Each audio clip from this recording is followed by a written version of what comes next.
back. We're focusing on the oil and gas industry. As the Senate Ad Hoc Committee is doing, they started off yesterday. So this morning we've got Alhaji Zahraman Mustafa, who is the National Operations Controller for IPMAN. Good morning. Thank you for coming on today. Good morning, Chamberlain.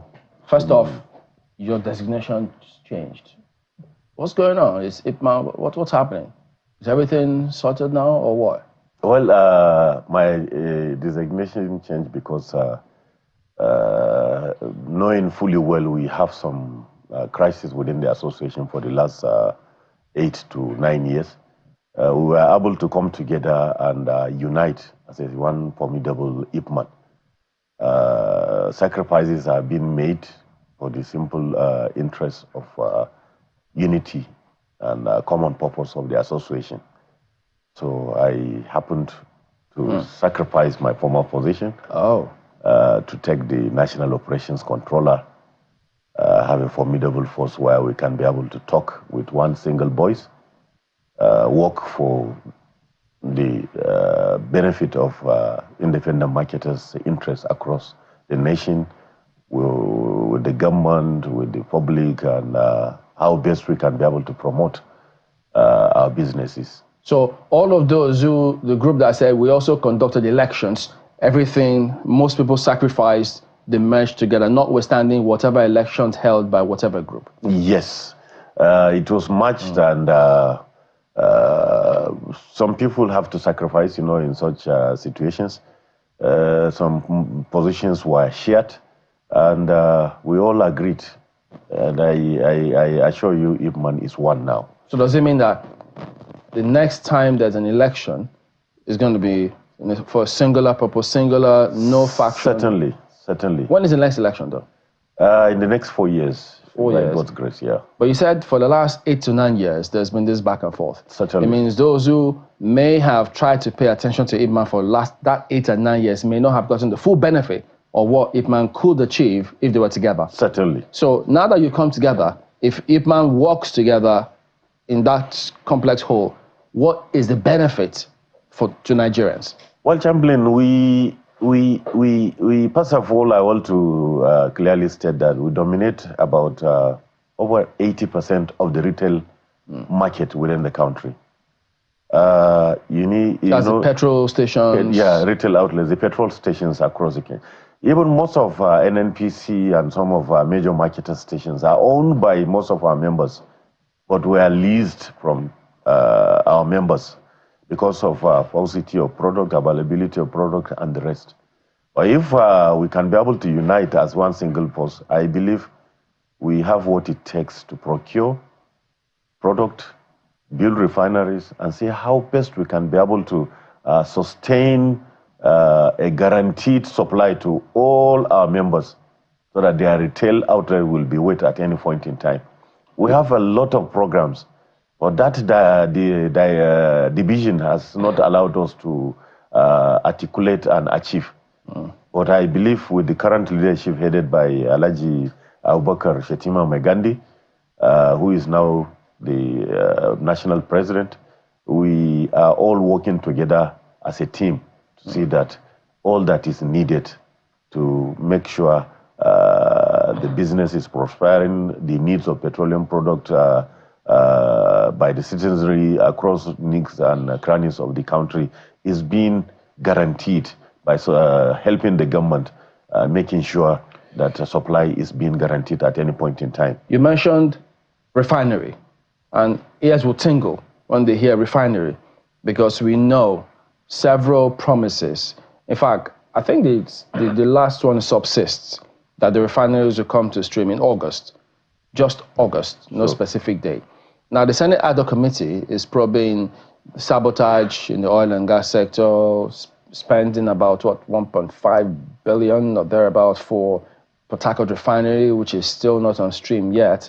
So, of course, readily, people will they're quick to remind or remember that we've had National Assembly do probes time and again, either for bad petroleum products, whatever it is, but it just never sees the light of day or action or tangible results.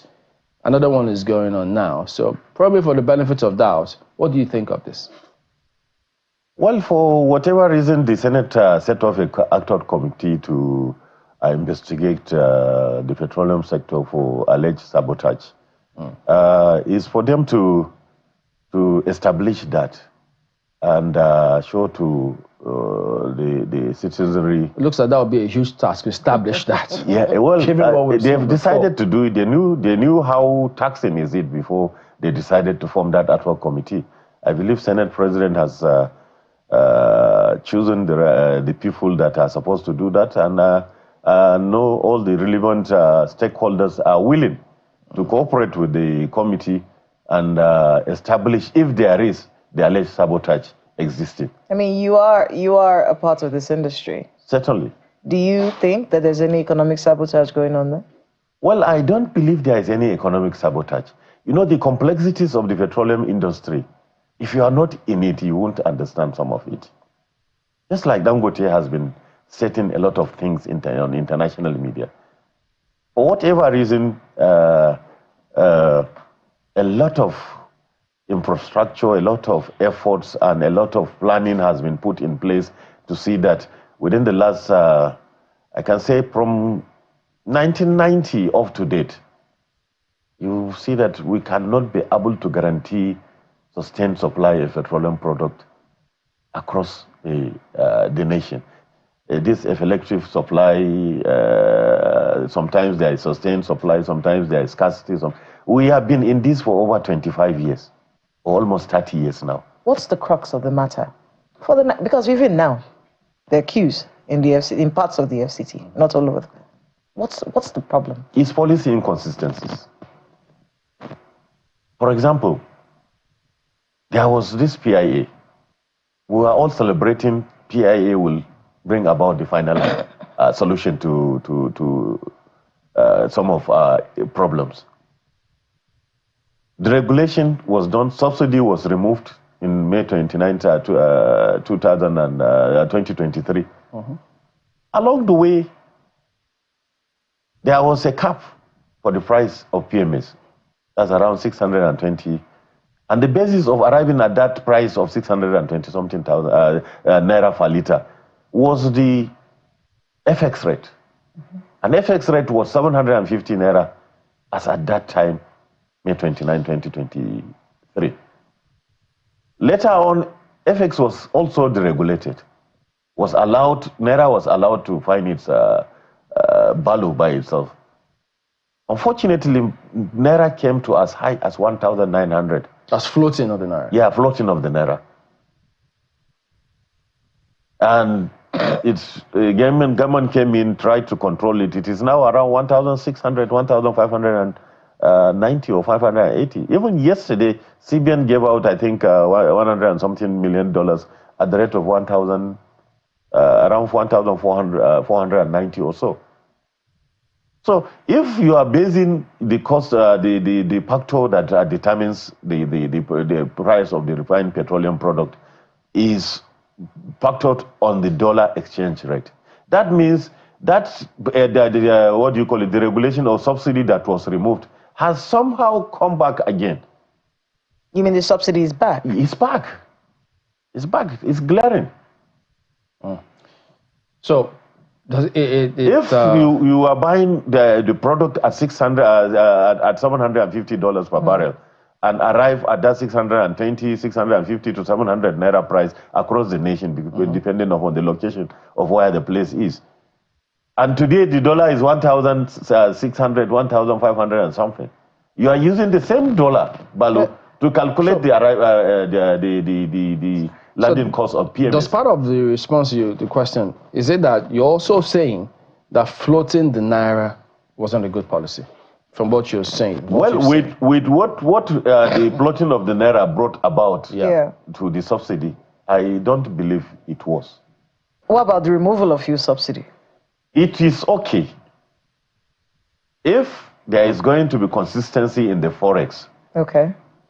I believe with proper refining capacity, issue of petroleum product supply sustainability is going to be guaranteed. I mean, we heard the Minister of Budget and National Planning, we had him during the August protest program, and we asked him this question about the payment of fuel subsidy, because the landing cost and what we're buying at the stations shows definitely that something is going on. And he said he's not aware. He said he's not aware of, because as he said it's not budgeted for, he's not paying it, but there's a possibility that NNPC could be paying that money. What do you think about yesterday that? He made a statement, I heard from the news. Yeah. The NNPC is spending about $600 million monthly on the importation of petroleum product. Even yesterday, I heard from the news this morning, $600 million every month on the cost of, I think, on the recovery or whatever they call it. Which is another word for what? For subsidy? Yes. So only God knows the magic they use, that they have been sustaining the continuous supply with this rise in the dollar exchange rate. And to be candid, I want to even commend the efforts of the GMD. Why? I said this because upon all these challenges after the deregulation or the removal of the subsidy, he has been able to manage the consistent supply of the product, that we didn't enter any kind of complete crisis of lack of petroleum product. Because there is no any provision for subsidy or whatever in the budget.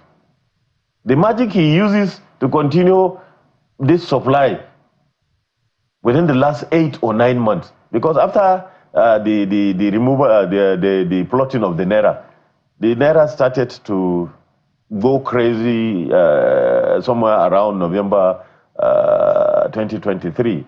Up to this point, the dollar has been above 1,000.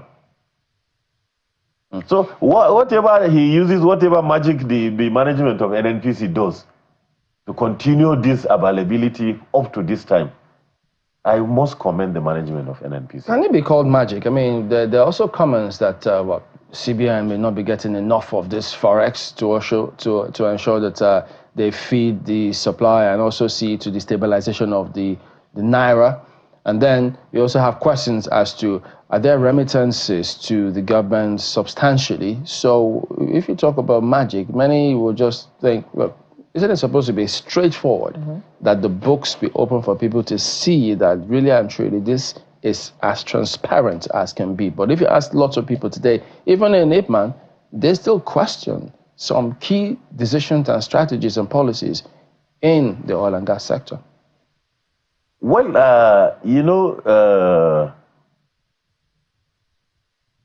if there is policy consistency, that openness is going to be easy. But you plant something and you expect that thing to go smoothly based on the facts on ground and the policies that have been agreed within the stakeholders, the citizenry and the management of NNPC and government. With all good intention, all those policies were done. But somehow along the way, some basic factors came in and did not allow it to work properly. What factors? These are the FX exchange rate that I spoke about. Is there a solution in your mind?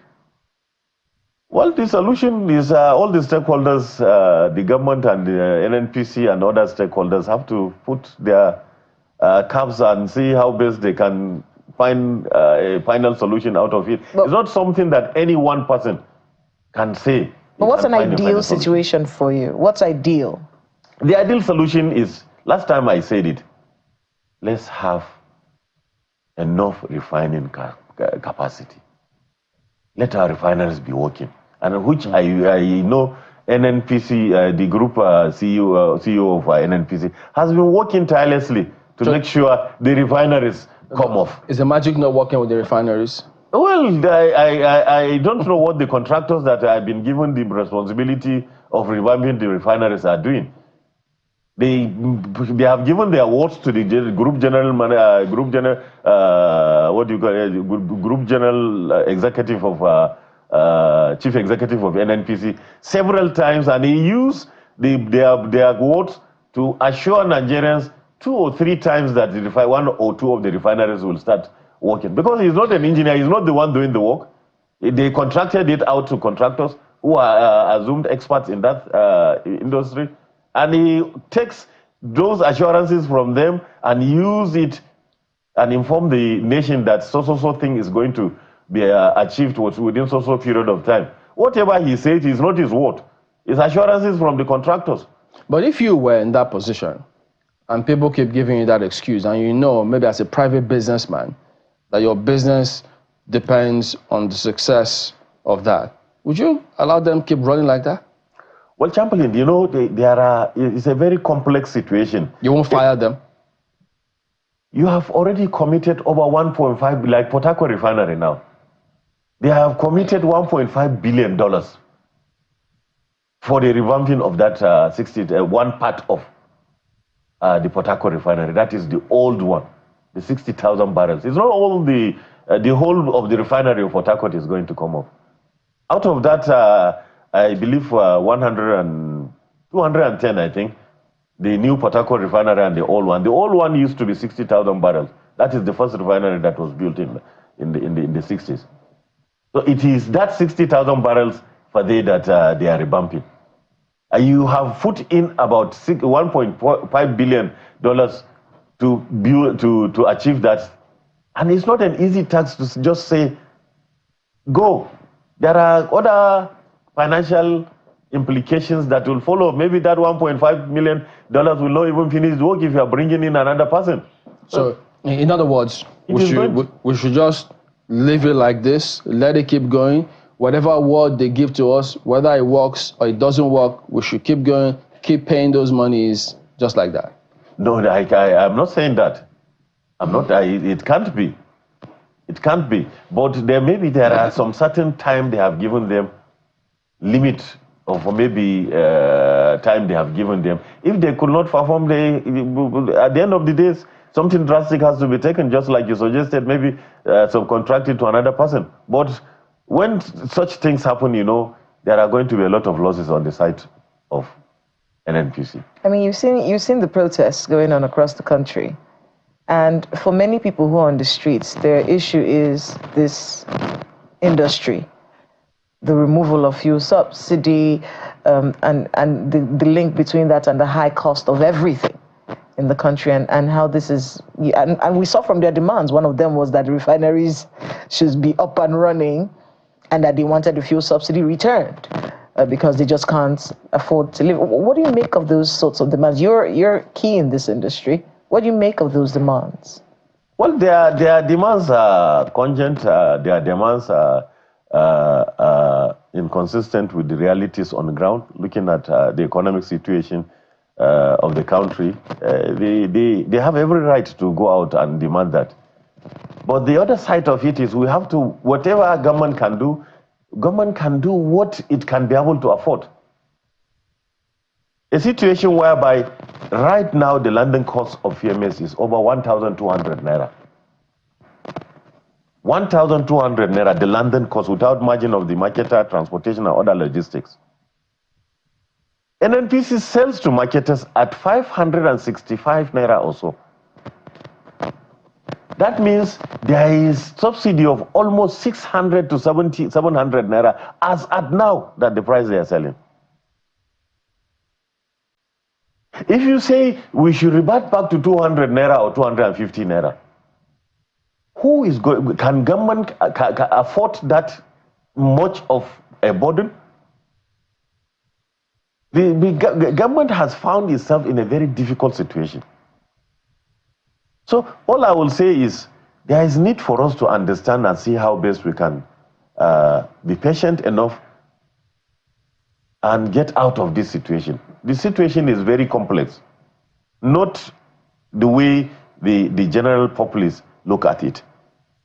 Government is in a very tight corner right now. Whether they say there is subsidy, they have no subsidy, but the fact on ground clearly states there is something they are under recovery. So I want the general public to know that I believe this is the fact on ground. I don't think the federal government doesn't want to do any action in regards to removing the subsidy. But how can they sustain or support it? How will they get the funds to continue funding that subsidy. That is the difficulty we are in.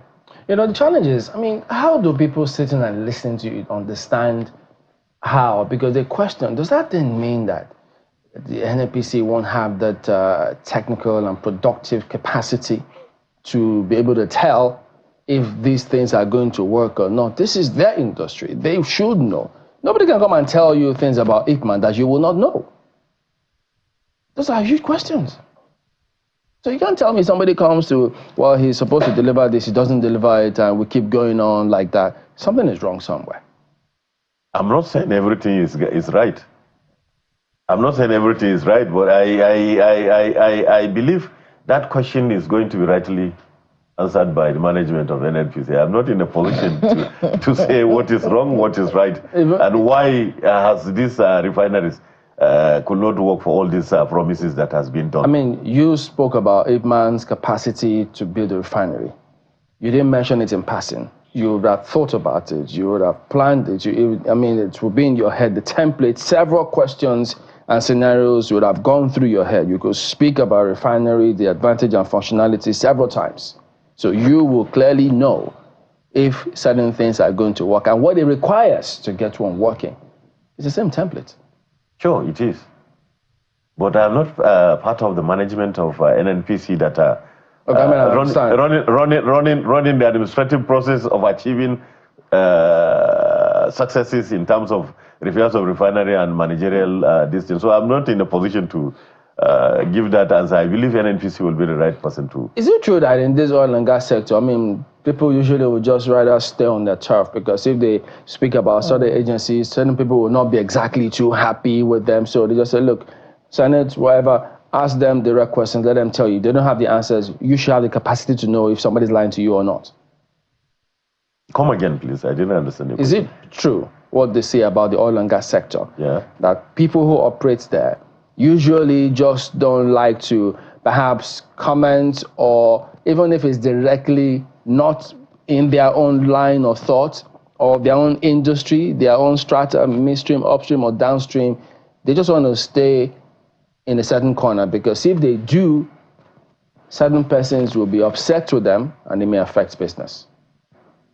Well, as an independent person and as a citizen, the truth needs to be said in whatever situation you find yourself. But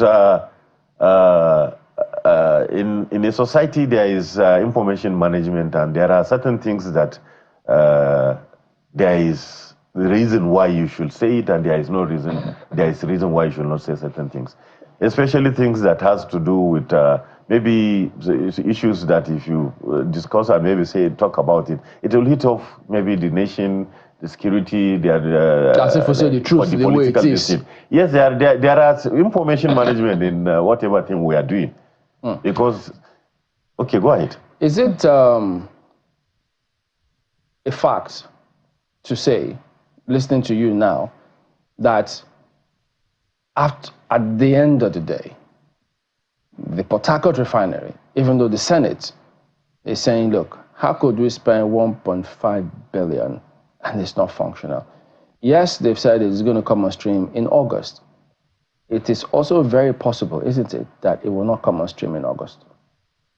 From what you've told us in terms of the contractors' feelings, it's possible that it will not. Well, I believe it's going to be a catastrophe if it didn't come off in August, because my NNPC management have assured Port Harcourt refinery is going to start about more than three or four times, to the extent that somewhere in December they have even started flaring, burning gas. Was that flue gas? I thought they've gone through this several times. Well, I don't know how they that was LPG, not flue gas. It's going to be catastrophic to the current management of NNPC if they could not live up to their promise this time around. As a practitioner. But I believe, let's be optimistic, I believe this... nothing wrong with being optimistic. I mean, you have to be optimistic about life. I mean, when there's life, when there's hope, there's life. Sure. So, from what you've seen as a practitioner and a professional in that sector, we heard a lot of people say, this was not flue gas, this was LPG. if it were flue gas, naturally, you still see it going on today. Do they have a point when they say that? Well, I'm not in a position to know what kind of gas they played, but I saw it on the TV. I'm not there. I'm not in that refinery to confirm what kind of gas they flared there. Okay. So I believe NNPC will be in position to know what kind of gas they flared there. Now, for you in that industry, you know better than people who are not, clearly. So if we say, as I said now, that this Port Harcourt refinery will come on stream in August, what do you, with all you know, what do you expect to see if you hear it will come on stream?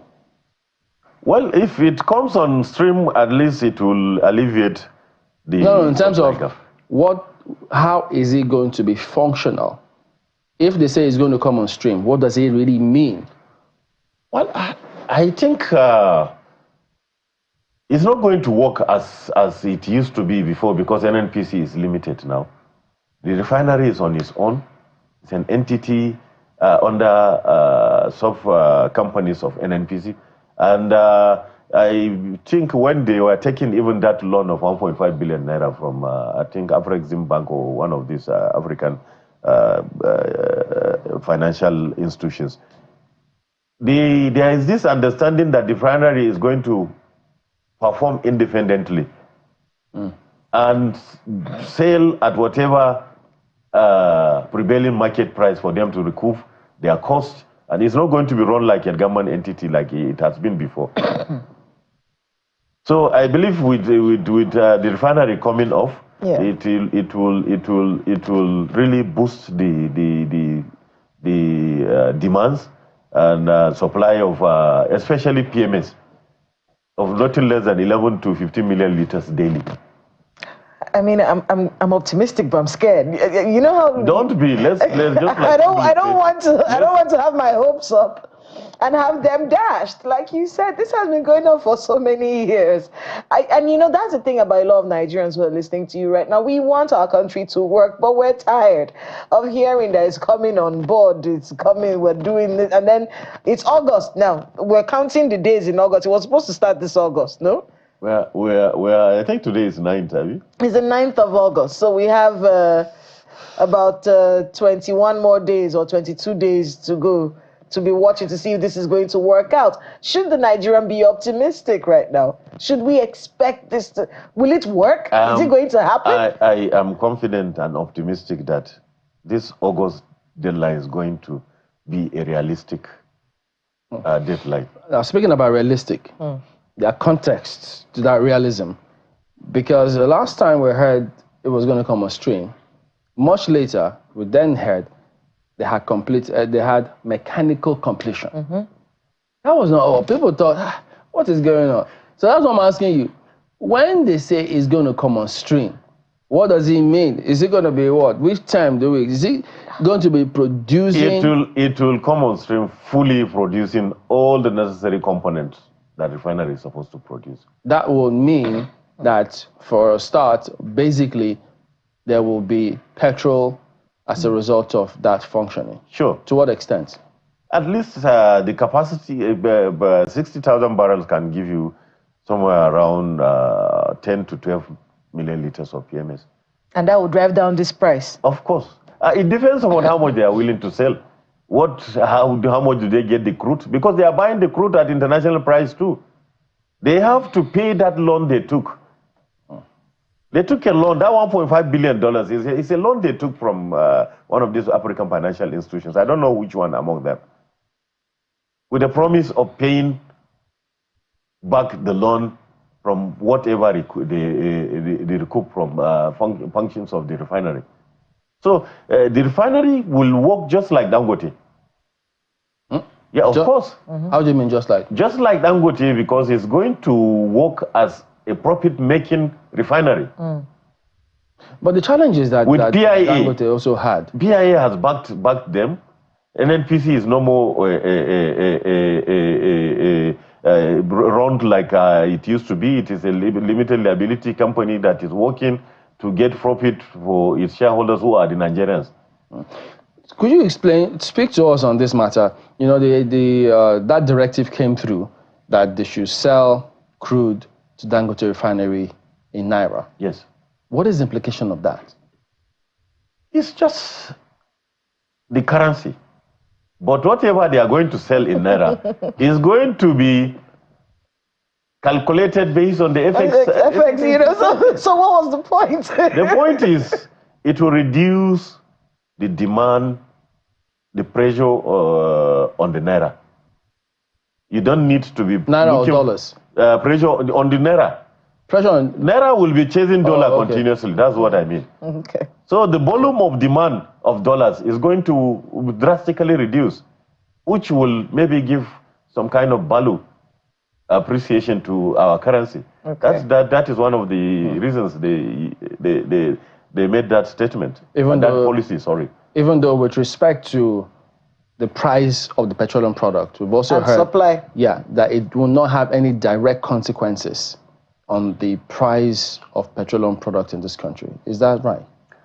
Well, it depends. With the situation we are now, I think maybe government will come in and see at what rate are they going to be giving the crude oil to the refineries.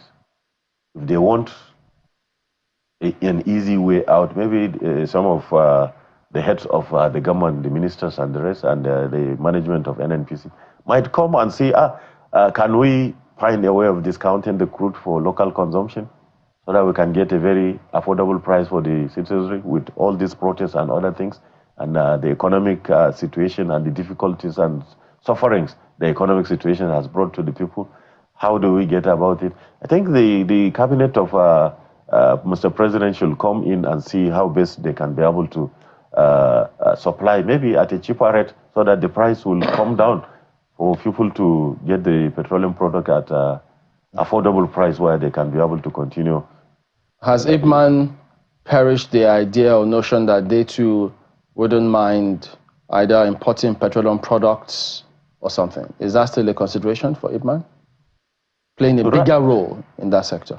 It's one of the focus of IPMAN.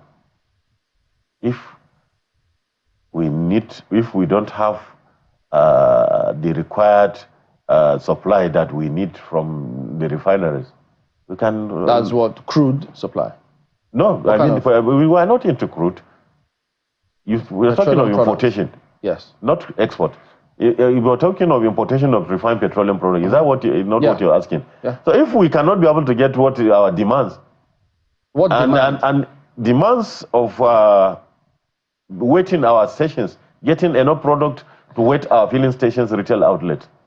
If we cannot get enough, we have the market, we can be able to put a mechanism in place where we can be able to also participate in importing the product, or maybe the product the refinery is trying to sell to us is higher than maybe importing it. We can take ways and look for permits that we can be able to come in and also import the product at a cheaper rate. Why is IPMAN not doing that? I thought they said the floor is open for anybody. If you want to import any petroleum product, go ahead.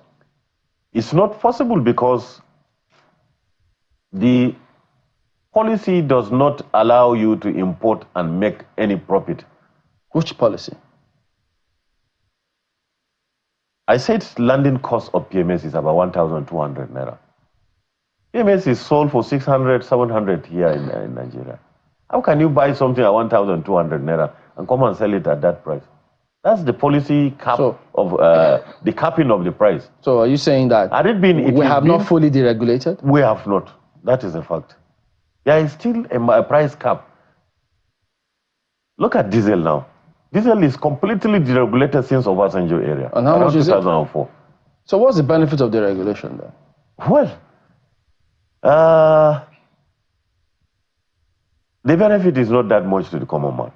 But to the marketer, it's important. It's huge. Even to the marketer, it's not, because looking at the needs for you to be in business in the regulation era, a lot of, about more than 50 or 60% of our members are almost out of business because of the capital involved. Once you cannot get the capital to buy and sell, you cannot sustain the business. And most of our members, what they used to buy, one truck they used to buy, you need about 5 or 6 times of that value of capital for you to buy one truck today. So it's not also good for even independent marketers at all. So going forward, what do you need? What do you need to? What do we need to maximize our potential in this industry? Because every time we speak to someone, it's so depressing, Chamberlain. Every time you listen to someone from the oil sector, it's like this. It's like this. I'm not seeing light at the end of the tunnel. I'm hearing promises that I'm afraid of believing in. You know, but don't be afraid. Let's continue to be optimistic. It's my right. I'll be afraid. I don't want to believe something and get hurt. So ultimately, for IPMAN and for this sector, what would you advise can be done right now? What is the magic wand that we can use right now? Well, there is no magic per se, but we all the stakeholders and the government have to be sincere, have a vision, focus, and a plan that has to be achieved at all costs, at whatever detriment. Government has to be serious and bold, making sure the downstream subsector is being being maximized in terms of assurances of petroleum product needs of the citizenry. Let me ask you as you wind down on this one.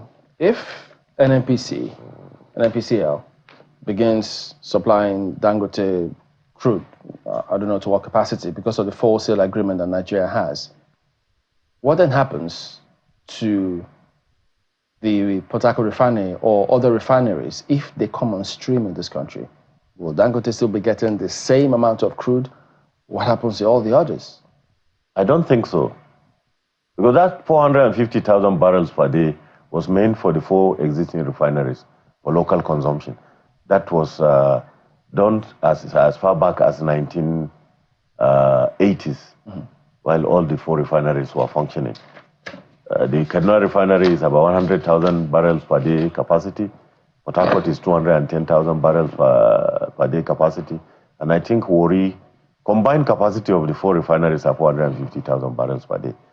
When the refineries start producing, I don't think Dangote will have that much of 450,000 barrels. Back to square one.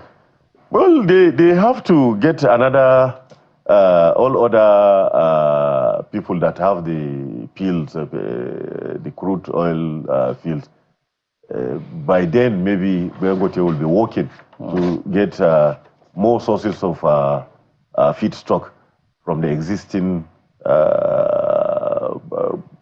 oil well owners within the country. All right. Thank you very much indeed for your time here this morning. Alhaji Zarama Mustafa is the National Operations Controller of IPMAN, who he says they are now one united body.